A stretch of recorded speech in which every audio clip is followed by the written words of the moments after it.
Now, we've been doing this for the last week or two. Remember this? This year, Suffolk Chamber of Commerce celebrates our 140th birthday with a special project called C140. Made possible with backing from the National Lottery Heritage Fund, we are able to celebrate the county's businesses and explore Suffolk's vibrant, diverse and prosperous evolution.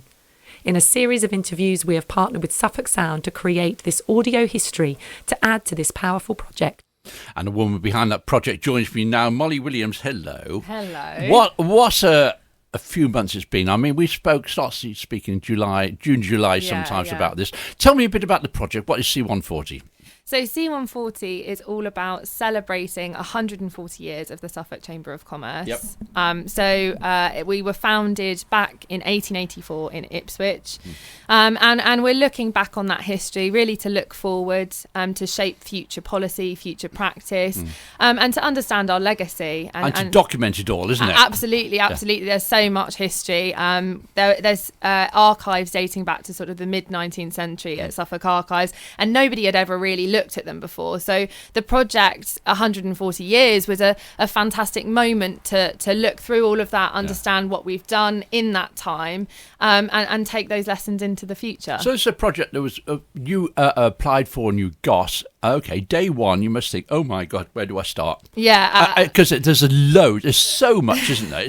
It's sometimes you're thinking, what can I find? This must be, what can I not find? Yeah, absolutely. I think we kind of went in with some key things that we really wanted to get out of it. So the project came about just after COVID, and I think the world is only in the last year just got back to normality from that. And after COVID, we kind of were thinking, well, what happened during the Spanish flu? Everyone was talking about it when COVID came about, but what were businesses doing back in 1918? Because obviously we know the impact that COVID had on businesses in 2020 and so on, but we were kind of interested, well, did it have a similar impact? And so we looked back into our archive, and actually it was almost quite shocking that there was a complete absence of mention of Spanish flu, even though we know the death toll was, well, there was no higher. internet, no document, and people didn't know what was happening with Spanish flu. It just was killing people. Yeah. There was no government advice or anything, was there? No, not really. And we found the Suffolk Chamber was involved, the president at the time was involved in I think it was the Suffolk Public Health Committee. Yeah. And so there was something that happened, and they had policies such as the cinemas during Spanish flu. No children were allowed to attend to cinema viewings or to theatre viewings. And there had to be 30-minute intervals between productions so that they could clean the spaces. But again, they didn't really understand Spanish flu in the way that we understood COVID.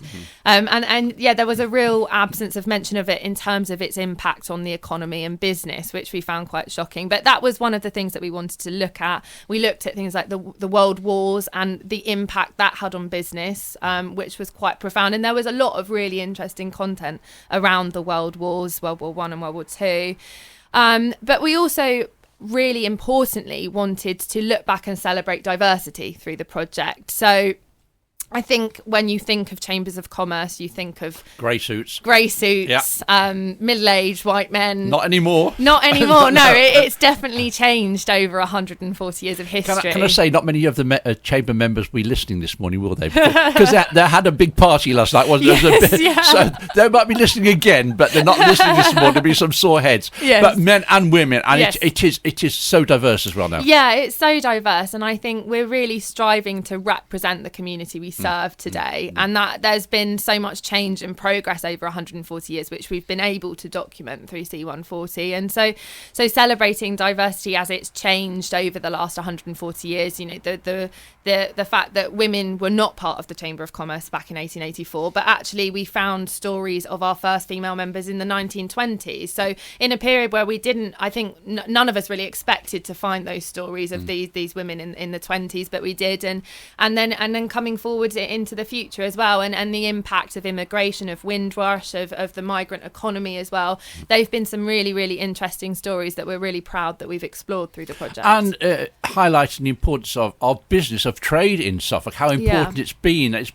I mean, you talk to other people about Suffolk and they think, oh yes, they don't realise the importance of the ports, of the industry that went on there, the big names, the Ransoms, the Fisons. People don't realise that, and that's what Suffolk's proud of. Yeah, absolutely. And we've been able to, and we're very proud proud that we've made connections with a lot of those big names. So Ransom, Sims and Jeffries, which most people who are familiar with Ipswich will know of Ransoms. They were one of our founding members. Fisons, which originally was part of a company called Edward Packard and Co. He was the founding chairman of the Suffolk Chamber of Commerce. So we found really good, strong connections with these important industries that were centred in Ipswich. But going further afield, we found connections with businesses in Felixstowe. Hutchinson's Ports, who run the port today, are one of our members, and they've been we've shared a lot of stories with them, and it's been a really fantastic project. Some fabulous stories came out of maritime Ipswich, because we do realise, we know it, but you don't realise how much trade went through the Suffolk ports. Yeah, absolutely. And I think one of the project themes has been exploring how the economy has changed in 140 years. And I think looking back, there was a real recognition that the docks were so sort of important into forming Ipswich and more broadly Suffolk into what it became as a hub of industry, and recognising that legacy, which sadly some of it has disappeared now, but understanding that is where we come from, where Suffolk comes from, and why we remain important today. And other industries like fishing. I mean, when I speak to people now, they said they hear the story about getting the fish scales out of eyes. We'll talk about that another time. But everybody's heard that, but how big the fishing industry was in Lowestoft as well.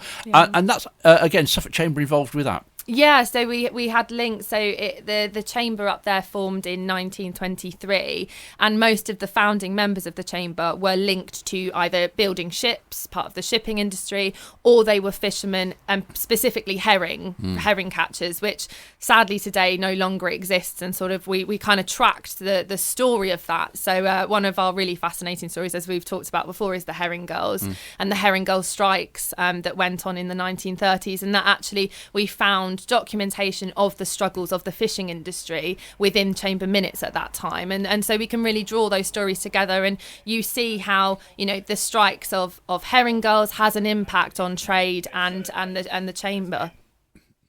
Yeah. So now we've got all this information. We've got it documented on. Thank you for including Suffolk Sound, by the way. It's really important for us.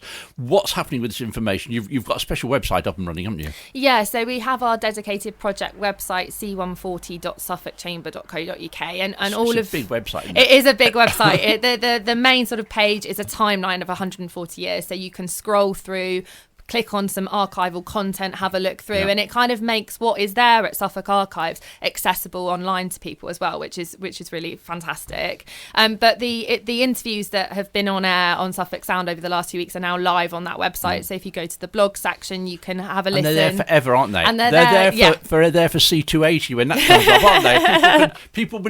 People listening now. Yeah. That could be 100 years' time. Yeah. And that's what it's all about. Exactly. And they're also on our YouTube channel as well. And hopefully we'll be sharing some of our content with Suffolk Archive so they can be catalogued there. And as you say, be ready and waiting for people in the future. And this must be encouraging for the Chamber themselves. I mean, highlighting this history, showing they've been going in the right direction. But talking to all these Chamber members, no one's satisfied. They're striving, aren't they? It's not saying, oh, we've done well done you. It's what next? What can we do to improve? Absolutely. It's all about taking the lessons of 140 years and applying them to the future. So yeah, it's where we're going next. So project's going on till about December. Then what happens then? Do you move on to something else? Because this has been your life for a year now, hasn't it? I mean, you've lived this day in, day out. Yes, I really, really have. It'll be on to other projects at the Chamber. But yeah, I'll be sad to let this one go and all the heritage and history. But I'll definitely be taking the lessons. Outstanding moments for you. What would it be? That putting you on the spot. It's hard, isn't it? Because you've got so many. It's really hard. I think engaging with so many businesses has been really fantastic. And the eagerness of them to engage, isn't it? Absolutely. We've formed some really good relationships. I think one of the highlights has been visiting Stephen Walter's Silk Mill in Sudbury, and having a look at so much history there, 300 years of history. But it is really hard to choose. We've had fantastic partnerships with people like ABP and Hutchinson's Ports. ports and other businesses across Suffolk. There's so many. There's over 100 to name. You do realise now you're going to be classed as a Suffolk historian now. When everything goes on, you're going to be called into radio and television stations all over the place. Because you've got so much knowledge there now. You must feel really rich with it. I do feel a bit like a walking encyclopedia of Suffolk business. So, yeah. But yeah, hit me up if you need knowledge of the businesses. Right, and we'll see what happens in December, because, again, another project. Can't wait for it. Absolutely. Thank you for coming in. If you want to find out more, go to, tell me your website, because that's the easiest place. It's c140.suffolkchamber.co.uk.